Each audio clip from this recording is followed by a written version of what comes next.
bien dans son job pour parler de l'IA, de l'impact sur les salariés, des salariés de la banque, qui est un secteur très particulier où l'IA est déjà très présent. Frédéric Guenet, ravi de vous accueillir dans l'émission Smart Job, président du syndicat national de la banque, de la CFE-CGC. Vous portez, le SNB, une étude qui est à la fois passionnante, j'ai envie de dire édifiante. D'abord parce qu'il y a près de 1200 répondants et qu'on découvre dans un premier temps que plus de 80% des salariés de la banque utilisent l'IA. C'est entré dans les mœurs. Tout à fait. Nous avons plusieurs outils d'IA qui sont arrivés sur nos systèmes informatiques depuis plusieurs mois. Alors ça s'est accéléré depuis plusieurs mois, mais pour certaines banques, ça fait plusieurs années que l'IA est déjà rentrée dans notre secteur bancaire qui est assez en avance dans ce domaine-là. Ils utilisent l'IA, les outils sont diffusés, il y a une forme de maturité sur l'IA, mais on voit quand même, et c'est là où on voit le verre à moitié vide, 53% des salariés indiquent que la stratégie sur l'IA est partielle ou constituée de projets isolés. Déjà, c'est un premier sujet. Et puis il y a un deuxième chiffre, il y a quand même près de 60% des répondants qui considèrent que l'IA menace leur poste ou leur mission. Là, j'imagine que le patron du syndicat que vous êtes, ça doit vous alerter. D'autant que dans les chiffres, il y a aussi 74% de ces salariés qui disent qu'ils utilisent l'IA. Donc ça veut dire qu'on a un vrai problème de formation, on a un vrai problème d'apprentissage sur ces outils-là, qui sont arrivés en fait très très vite, sans pour autant que le salarié ait le temps en fait de digérer le fonctionnement de ces logiciels. Vous, à la tête de ce syndicat national de la banque, les remontées que vous avez de tous vos élus sur le terrain, qu'est-ce qui remonte ? De l'angoisse, de l'inquiétude, un manque d'information, au-delà du fait d'ailleurs qu'il y a un manque de formation, mais est-ce qu'il y a vous sentez de l'inquiétude dans le secteur bancaire ? Alors oui, il y a de l'inquiétude, puisque la majorité de nos répondants, qui correspond en fait à ce que nous on voit sur le terrain, considèrent que l'IA va avoir un impact très important sur leur métier. Alors, pas forcément en termes de disparition, même s'il y a des métiers qui vont disparaître, mais les métiers vont être totalement transformés. Et là, pour le coup, ces salariés s'en rendent compte et nous le disent dans cette enquête. Alors, vous êtes un syndicat, vous siégez au CSE, qui est l'instance de dialogue et qui constitue d'ailleurs le dialogue social au sein d'une entreprise. Comment se passe ce dialogue ? J'ai lu des papiers pour préparer l'émission où on voit des partenaires sociaux un peu dépassés, mais on voit aussi des comex eux-mêmes un peu dépassés par la technologie. En fait, personne vraiment sait ce qu'il y a à l'intérieur sous le capot du moteur. Oui, mais ça c'est pas spécifique du coup au secteur bancaire. Hein. Ça, c'est tout secteur confondu. Hein.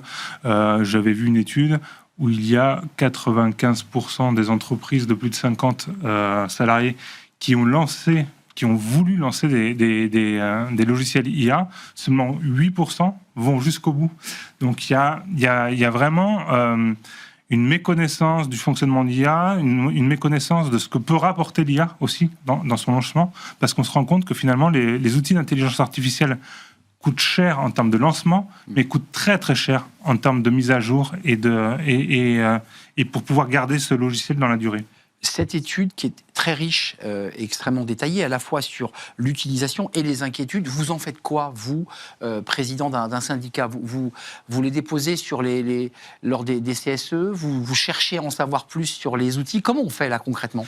Déjà, ça va nous permettre, nous, d'utiliser ces informations pour ensuite, lorsque nous sommes à la table des négociations, notamment sur les accords de gestion de l'emploi prévisionnel de l'emploi, les GEPP, de pouvoir commencer à parler de l'IA et des impacts d'IA sur les métiers. Vous avez des réponses ? Formation professionnelle. Parce qu'il y a des questions, mais est-ce que vous avez les réponses des directions ? Parce que j'ai le sentiment qu'elles aussi flottent un peu. Alors, le premier groupe bancaire à avoir intégré la notion d'intelligence artificielle dans le parcours emploi, compétences, formation, etc., c'est le groupe BPCE, qui a été regardé par les autres groupes. Et donc, servi de modèle, BNP, Société Générale, Crédit Mutuel, CIC prennent le train aussi pour pouvoir parler des impacts de l'intelligence artificielle sur l'emploi et la formation professionnelle, j'y tiens. Il faut préciser évidemment que la formation va jouer un rôle important, une appropriation aussi. Alors je ne sais pas si vous avez sondé les cœurs dans votre étude jusqu'à essayer de savoir quelle était la relation à l'égard de cette technologie, puisqu'on voit quand même des salariés qui sont à la fois passionnés, presque drogués de ChatGPT, et d'autres qui en revanche le repoussent. Les salariés de la banque, ils n'ont pas le choix, on le voit, ils l'utilisent. Il n'y a pas de sujet, en fait, là-dessus. Non, mais alors Il n'y évidemment. a pas de réticence. Ça fait partie des outils, en fait, auxquels vous êtes obligé d'utiliser pour pouvoir faire votre parcours de prêt sur un crédit immobilier, par exemple, où l'intelligence artificielle va venir, en fait, vous aider sur le profil du client, sur le profil, sur le déblocage, sur quel document il faut, etc. Donc, on l'a à tous les niveaux. Sur la lutte contre la fraude, l'intelligence artificielle a fait de très, très gros... Avant de nous quitter, Frédéric Guyonnet, j'ai noté ce chiffre, et il est très élevé. 92% des répondants souhaitent que l'entreprise intègre des critères environnementaux dans le choix de solutions IA. Parce qu'on sait que l'IA est très consommatrice en énergie. Oui, ça c'est... les salariés du secteur bancaire sont très sensibilisés aux problématiques environnementales, puisque c'est des choses qu'on porte depuis des années. Et effectivement, vous l'avez dit, l'intelligence artificielle a un impact sur l'environnement qui est catastrophique, et on n'en parle pas assez. Il n'y a pas que sur l'environnement, parce qu'en termes de RSE, il y a aussi le S de RSE, sociétal, et là aussi, on en parle très peu, mais il y a un gros impact. Avec un sentiment de déshumanisation, dit l'étude, qui est contenu dans une des réponses à découvrir sur le site du SNB, étude complète réalisée donc par le syndicat national de la banque et portée par Frédéric Guyonnet. Merci de nous avoir rendu visite, Monsieur Guyonnet, Monsieur Frédéric Guyonnet. Étude à découvrir donc sur le site du SNB. On tourne une page et on va rester dans la thématique de notre débat d'actu, justement l'IA et le travail, qui est un sujet casse-tête. La manière dont les travailleurs, les salariés, les collaborateurs, mais aussi les dirigeants s'emparent ou pas de cette technologie, et ça suscite évidemment notre débat d'actu. J'accueille mes invités, mes experts.